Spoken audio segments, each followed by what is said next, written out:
Hi, good morning. Welcome again. Or is it good afternoon or is it good evening? You're more than welcome again. Anyone watching in Bahrain? Anyone watching in New Zealand? Anyone watching in Scotland? Anyone watching in Argentina? Is anyone watching in Egypt? Is anyone watching in Guyana? Anyone watching in Colombia? Anyone watching in Chile? Are you watching in Iraq? Are you watching in Iran? Are you watching in Nigeria? Are you watching in Belarus? Are you watching in Namibia? Or are you watching in Democratic Republic in Congo? Anyone watching in Switzerland? Is anyone watching in Northern Ireland? Anyone watching in Gibraltar? Anyone watching in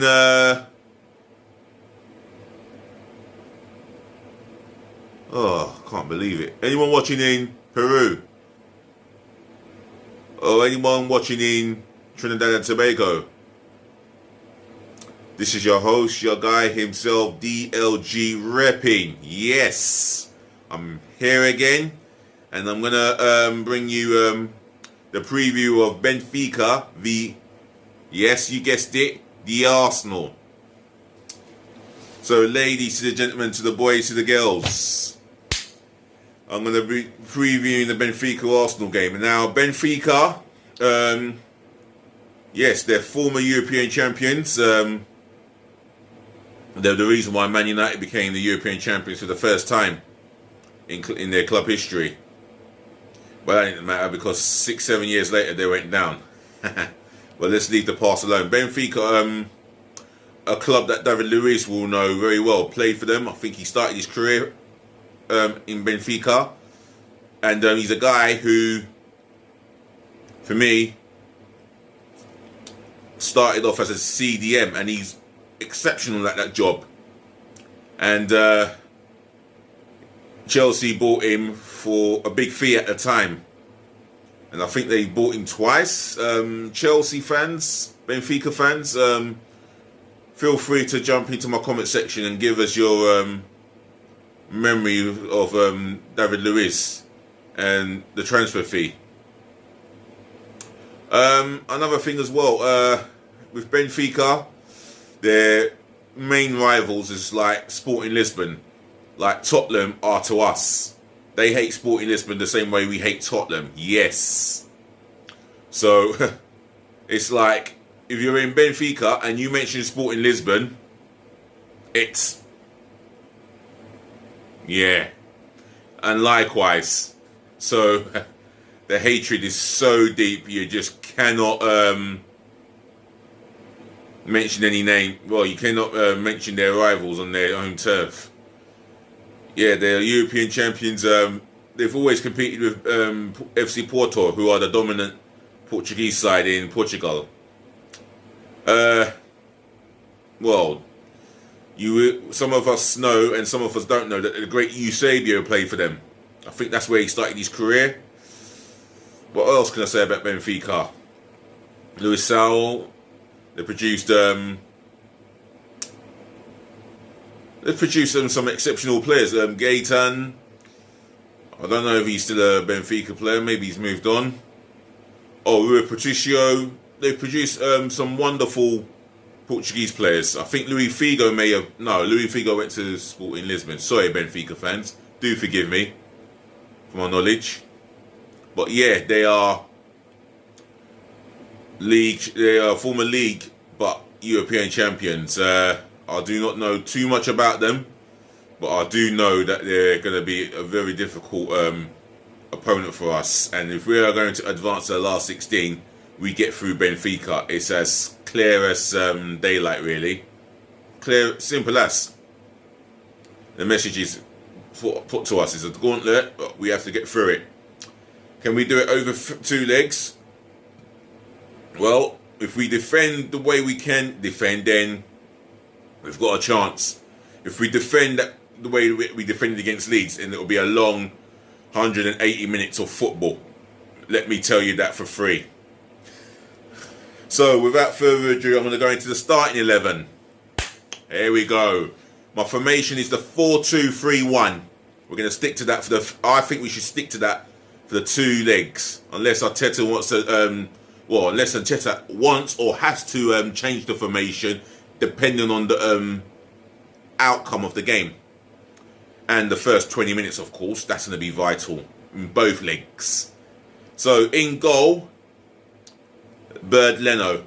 For me, he's becoming one of the best goalkeepers, at least in Europe, if not the world. For me, he had nothing to do with the 2 goals being conceded. He was not at fault for them. And I'm talking about the 2 Leeds goals. They were just pure rank bad defending. One of them, 2 goals that happened, was because Bellerin had allowed his winger to run past him. So therefore, I am not blaming Leno for the 2 goals. If anything, Leno's had a very good season. He saved us in certain matches from embarrassment, and for me, he continues in goal. Bernd Leno. The back 4. Gosh, I don't know how long Tierney's going to be out for, because he's part of my plans.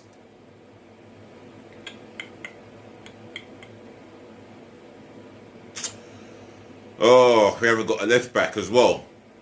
The only one that we've got that we can put as cover is Cedric Soares. We allowed Maitland-Niles to go out on loan, but I prefer him playing as an emergency left back, than Cedric Soares. So here we go. Maitland-Niles is out on loan. Let's deal with it. So right back. Do I have to go with him? I'm going to have to go with Bellerin. Swallow my pride. It's not the best. He's not the best option. It's not the best scenario for us Arsenal fans, seeing him at right back. But the reality is, we haven't got the quality in that position. And that's where we need to strengthen in the summer.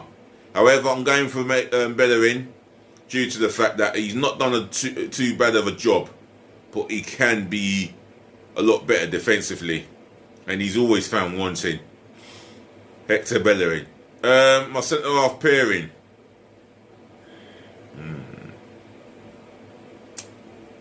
My centre-half pairing, I'm going to go with Rob Holding.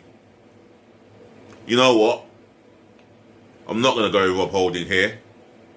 I'm going to go with Callum Chambers. I'm going with Callum Chambers personally. I think he's due to get back into the fringes of the first team and produce a fine performance for me. And he as a centre half, he's not going to be a guy that you'll pass the ball, that a goalkeeper will pass the ball to him and he will play out from the back. He's a centre half who likes to defend first and foremost, and that is the reason why I'm going with him. He's been plagued with injuries, no fault of his own. But I've always stressed that he is better than Rob Holding as a centre half. So for me, Callum Chambers. Gabriel Magalhaes is his partner, without fail. He's a man who will not back off from a tackle, and for me, he is going in there to do a job, and I like that. The fact that he's done a job, and he's been our best centre half at the club this season, and long may it continue. The guy's quick, strong, and he's solidly immense. Gabriel Magalhaes. Left back, I'm going to have to go with Cedric Soares. I mean, Arsenal fans, feel free to put in your suggestions, your scenarios, your opinions, etc. But Cedric Soares seems to be the man for that job. And while I'm picking the team, like, comment, oh, share, and the biggest one of all, subscribe to DLG Reppin, please. Left, right, and centre, smash that subscribe button abundantly and passionately. I'm still on 88 subscribers, and I would like to go up. And subscribe to my other fellow YouTubers out there, the League Gunner Bangs, Xander Sportsman, AFTV, you got Curtis Shaw TV, Yardman TV, Troops TV, etc. Oh, and Turkish TV. Turkish, massive congratulations on your newborn, A young Turkish in the making. Shout out to you, Turkish. Right, that's enough of the recommendations. Back to the first team. back to picking my starting 11. My two midfielders sitting in front of the back four. I'll tell you who I'm going for here. I'm going to put David Luiz in that position against his old club. One of his old clubs, yeah. The club that he started his career of at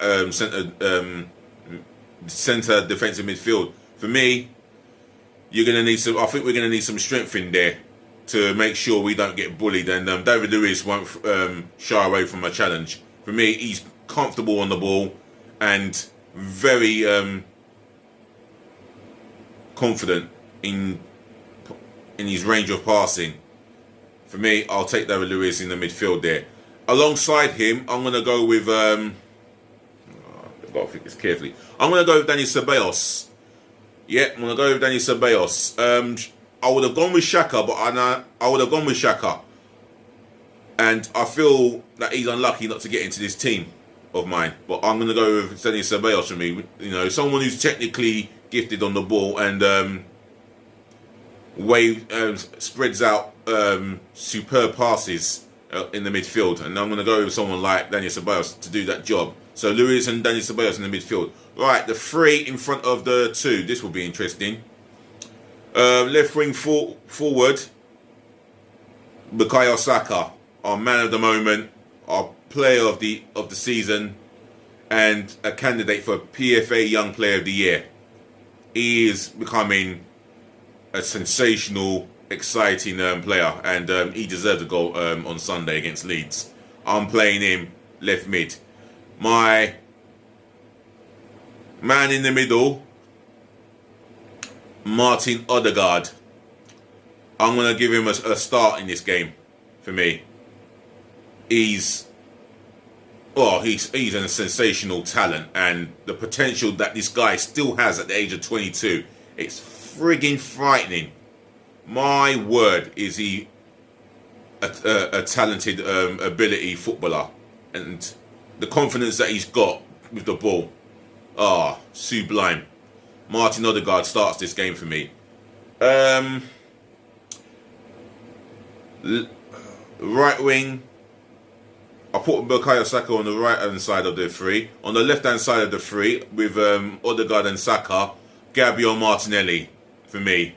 He's got to start this game on the left hand side for me. Mikel Arteta, if you're listening or not, I'm playing Gabriel Martinelli there in that position. We've not got the best out of him, and it's not fair that he has been fit, working his off in training, but yet does not get a kick. Well, he's getting a kick in this tie. I guarantee you, he gets a kick. And for me, the 10 goals he got last season, only Aubameyang scored more than him.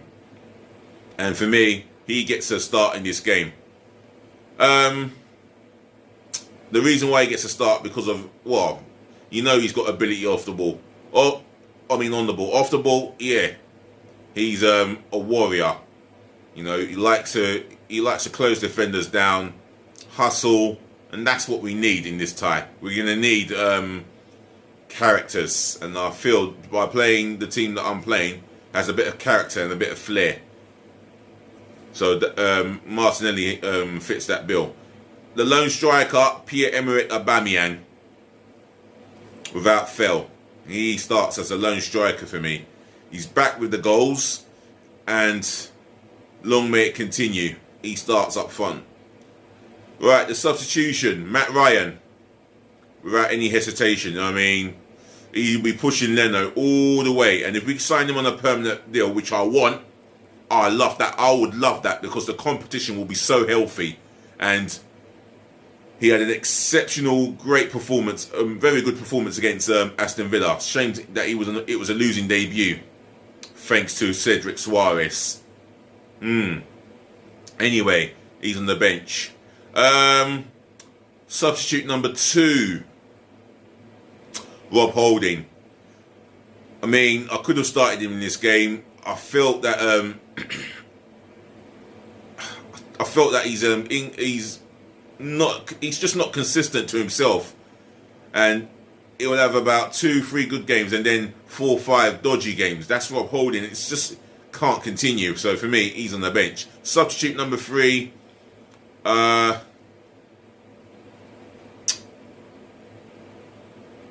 What defenders have we got? Pablo Mari. I don't know why I have him on. I don't know why I'm not starting in this game. I mean, he's been absolutely a colossus to us. He's been completely exceptional. Very good on the ball. Reads the game well, and I think he's a guy that he could possibly start tomorrow. But Arteta's got other ideas compared to my team and my substitutions. But he's on my bench. Substitute number 4, Granit Xhaka. Now, he's unlucky not to start this game, but I need a bit of mobility. That is the reason why I have gone with Ceballos and David Luiz. They'll give me a little bit more mobility than what Xhaka will give me. Not to suggest that Xhaka has not performed good. He has. He's performed exceptionally well, and I just feel that he may have a little bit of a rest on this bench for Man City. He may start that game, but depending on the situation. Substitute number 5, Mohamed El-Neni. Now, this is a guy who's got energy. He could start this game from a tactical point of view, but I just want to go with someone who's got a bit of mobility and a bit of roughness, and that's the reason why I'm going with Luis and Ceballos. But he will give us energy all over that pitch, and you can't question his fitness and his commitment. And he does not moan, Mohamed El-Neni, so massive credit there. But he's going to sit on my bench. I just want someone to. I want someone to be brave with a pass forward, and El-Neni doesn't do enough of those. So that's El-Neni on the bench. That's my 5th substitute. Right, moving on to substitute number 6. Oh, there's got to be someone in the defence. If not, my substitute number 6 is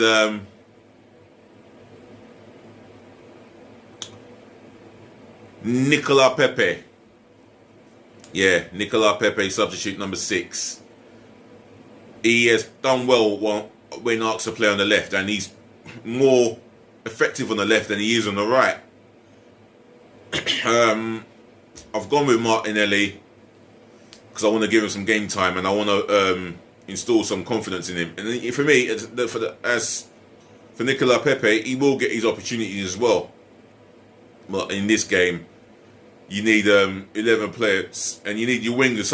You need your wingers to support your fullbacks, and I just don't see enough of that from Nicola Pepe. So he's going to be number 6. Number 7. Substitute number 7 will be Emil Rowe. Excuse me, the hiccups. Good thing I got some Volvic here.